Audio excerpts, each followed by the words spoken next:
Hello, and welcome back to my dirty desk. It's been quite a while since I've done any hobby-related video, several months in fact, and while I know I'm not the most popular channel, it's possible that at least one person has wondered what happened to my miniature hobby videos before they shortly lose interest and move on. It's not like I stopped putting out content, but it's never really been about the miniature wargaming hobby. And it's not that I haven't been working on things, it's just that they haven't worked out. By which I mean I did a bad job putting them together. As I have said in previous videos, when it came to this hobby, I'm still a beginner, an amateur, and it shows. Which, as odd as it might seem to say, is not necessarily a bad thing, as I try to take every failure as a learning experience. It's just that it can be a bit demoralizing when it keeps happening. Not to mention that if I fail, then there really isn't a video for me to put together and show people. But instead of just wallowing in self-pity, I'll have you listen to me rant and rave about all the things I did wrong on a couple of my previous projects. I guess this is more of a quick, simple, blog-like video to tell you about some mistakes I've made. The first of which is not taking care of your tools. A stupid mistake I often make is using tools without taking proper care of them, with either not storing them correctly or just through improper use, which can often lead to said tools breaking down, and in doing so several projects take far longer than they should. Case in point being this ultrasonic cleaner. A great thing to have if you're trying to strip off the paint of your minis, especially the smaller ones with some hard-to-reach places. The problem was I had quite a lot of minis to strip for my new American Imperial Guard army, and me, being my usual impatient self, would just reset the timer on the cleaner after every cleaning cycle, effectively having the cleaner run for hours on end, which means the cleaner generated too much heat, and you can probably guess what happened to it.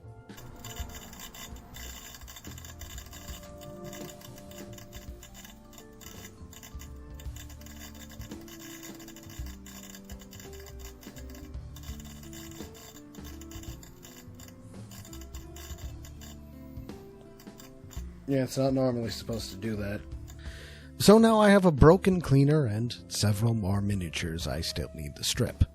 And that's not mentioning how many brushes I've ruined by leaving them in the water overnight, causing the brush bristles to fray, or forgetting to close the lid on those damn little paint pot things so the paint dries out. So, don't do things like that. Just don't be like me and take better care of your tools. Another problem I have is, and I'm not quite sure how to put it, but being stubborn, I guess? Okay, I'm specifically talking about screwing up these guys right here. These are not just weird, misshapen balls of green. They're supposed to be ratlings. At first my plan was to make them like jackalope ratlings, to kind of keep them on theme with the rest of what I was doing for the abhumans in my collection. But I felt like just adding a couple of green stuff horns wasn't visually interesting enough, especially when seen on a tabletop from a good distance away.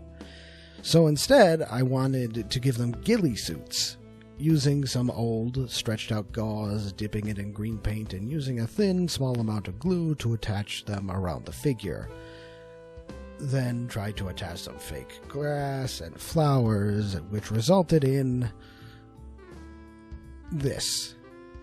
Something that, let's just say, I'm not happy with. So, being my stubborn self, instead of rethinking about how I was creating the suit, like maybe trying a different shade of green, or instead of gauze, using something similar like cheesecloth, or using more fake grass or leaves to put on top, or even just trying a completely different process, I did the exact same thing 5 more times, hoping for a better effect. I can't really tell you what possessed me to keep repeating a process and expecting a different result, so I guess maybe they're all right. I am insane. So I guess the lesson is, stop and think about your approach to a project, and if something isn't working, figure out why it doesn't work, and change accordingly, and don't just keep repeating the same process, except doing it harder this time. The next project, I wouldn't say I screwed up, but more like got lazy with. For certain reasons I won't get into here, I wanted to kitbash a kill team using Drukhari and Tau parts. I got about as far as creating this little guy right here, which is just a Pathfinder with a Medusa head, and this little monster thing that I was going to attach Tau parts to, but then I lost its arm and tail. The more I worked on this, the more my motivation to complete it died. The main reason for that is I started to think about how time-consuming it would be to fit the bits together with scraping and green stuff and so on, in addition to the fact that I had a limited amount of bits to use and would have to spend a chunk of money to get other bits.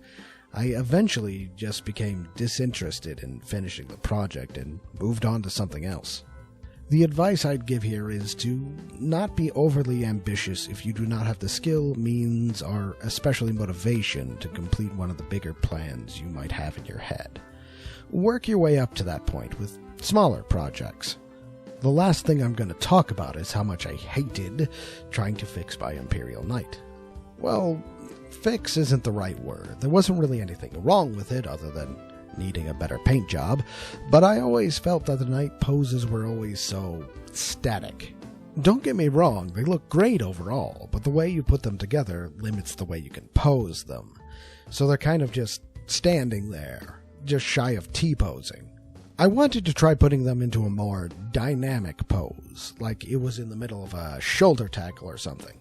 Unfortunately, with everything already being glued together, I had to take it apart to repose it. So I so carefully placed it into my freezer for a few hours, the freezing temperature causing the super glue to become brittle, and began to take it apart at the hips, shoulders, and even cut off the hips from the torso with a handsaw. Which I would not recommend doing, but if for whatever reason you do so in an open area with a mask. You don't want to breathe in sawdust, and you definitely don't want to breathe in plastic sawdust. Anyway, before putting everything back together into the pose I wanted, I thought I was going to be smart, and decided I should magnetize certain parts of the model to, switch out weapons, or maybe put it into other poses if I wanted down the line. But instead of taking 5 minutes to Google the best way to do this, I just said, fuck it. They're magnets. How hard can they be? And honestly, not that hard if you look up the information and follow the instructions, but that's not what I did. I just glued them on, and then glued some on wrong, where some would repel each other, as well as not using strong enough magnets to where the torso would just fall off anyway. Now my knight just lays there dismembered on my desk, a monument of my failure to play with little toy soldiers, I guess. So my advice here is to check online to see how to do something, even if you think you know what you're doing, just to double check and see if you're doing it right. Now, these are just a few of the things I messed up. There are 1,001 other little mistakes I've made over the past few months when it came to this silly little hobby, but if I listed them all, this video would be well over an hour long. Now, if I'm being honest, all of this can be a little demoralizing, as I said earlier, especially if you were planning to make several videos on the subject and ended up with nothing to show for it. But I'm not trying to be a complete downer here. Mistakes and screw-ups are meant to be learned from. I mean, even the 3 examples I listed have fairly easy solutions. 1, I can strip the paint through normal means or just pay for a new ultrasonic cleaner and take better care of it. With the ratlings, I can just take off the gauze and start over making the ghillie suits and maybe look up a better way to make them online. The Dark Eldar and Tau kitbash can be done, and I'd still like to do it. I'm just trying to find the motivation. Whether or not they'll be done well remains to be seen. Even the Imperial Knight has the simple fixes of using a more powerful magnet and looking up how to magnetize it properly, or I could just figure out the exact pose I want and glue it normally. I'm also aware that complaining about such minor things in a video might seem a little silly, but given how long it's been since I've done this type of video, I figured it prudent to let the maybe one guy who liked the previous videos know what I've been doing. Which is technically a lot of things that turned into, well, nothing. That being said, I'm not going to stop making these types of videos. They'll just continue to be a bit inconsistent.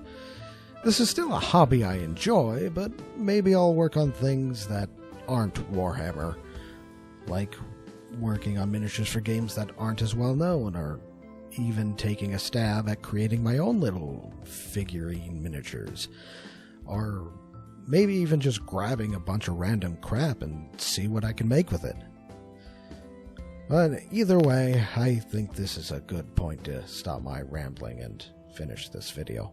If you made it to the end, I'd first like to say thank you for listening. If you liked the video, do the usual YouTube things of giving it a thumbs up if you liked it, or a thumbs down if you didn't.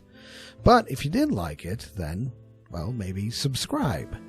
While these types of videos may be infrequent, I still post a lot of other types of content on this channel you may enjoy. So all I have left to say is thank you, goodbye, and I hope to see you for the next video.